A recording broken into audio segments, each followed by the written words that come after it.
Hi, this is Farrell, and welcome back to Robot Todd drawing. It says page 7, but this is actually page 6 of issue 2. After a long hiatus, or a few months anyway, where I was doing all the stuff for the crowdfunder for the 2020 book and then the Monstober show, and was finally able to get back into the swing of things of chipping away at this project while I'm still working on other paying gigs that I can't show. So this is my personal comic thing project, ongoing, and hopefully done this year. At least I want to get 3 issues done. I've already got 1 issue done. Like I said, this is issue 2. And it says page 7 on there, but this is actually page 6. I don't know why I didn't notice that the whole time I was working on this. But like I said, I've got other things like my cats to distract me. So here I am. You can see I laid out the page. I have a little template that I use to make sure it's the right proportions based off the other ones. It's like standard comic book size. I don't know the exact measurements, but you can kind of see just based off looking on the previous pages, kind of using that as a model for these characters. It's Fernfels, Robot Todd, Sept, and her little doll, and the fox Gwilder. Gwilder. I said Gwilder. Soph said, I forgot how she pronounced it, but I kind of like the way she did it better. But anyway. So you can see I kind of went from roughing the pages in very lightly to doing a little darker pages. You can see eraser shavings on there. So I'm just kind of going in with this. That's a point, I think 0.5 lead pencil.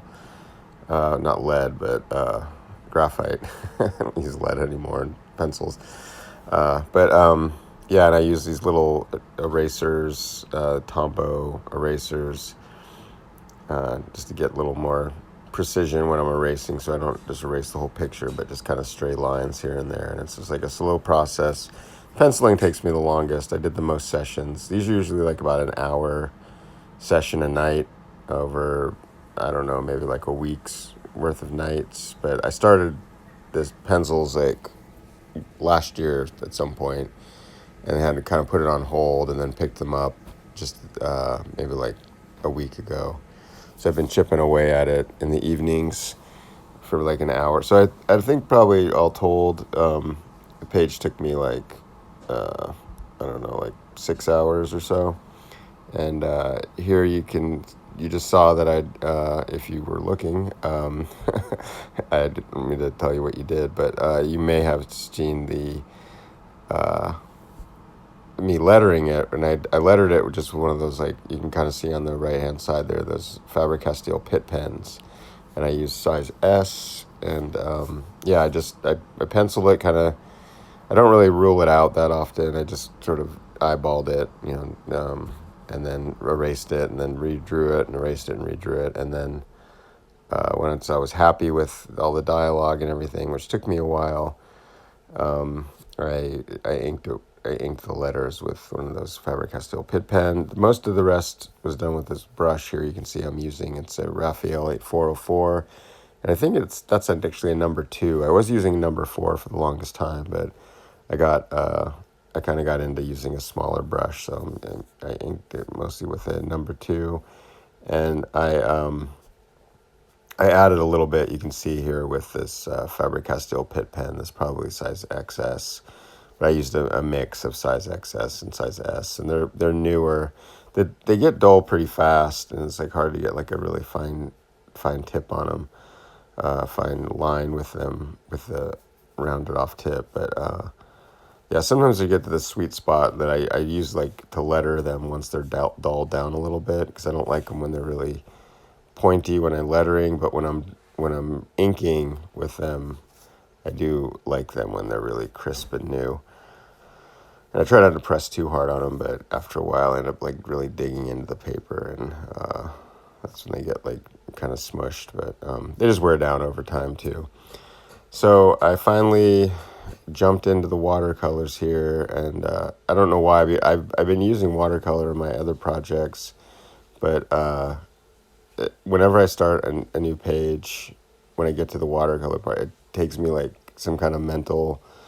I have to kind of build myself up mentally to be able to jump into the watercolors. I don't know. There's something kind of still, even after doing many pages, a whole book, the Wrenchies, 300 pages, it's still hard for me to like make the switch from like, okay, I'm done inking it, now I'm going to watercolor it. And yeah, I kind of have to like, I guess, kind of like encourage myself. It's like, you can do this. And then once I start, lay down the first color, it's like, oh yeah, I've done this 100 times. This is easy. I can do this.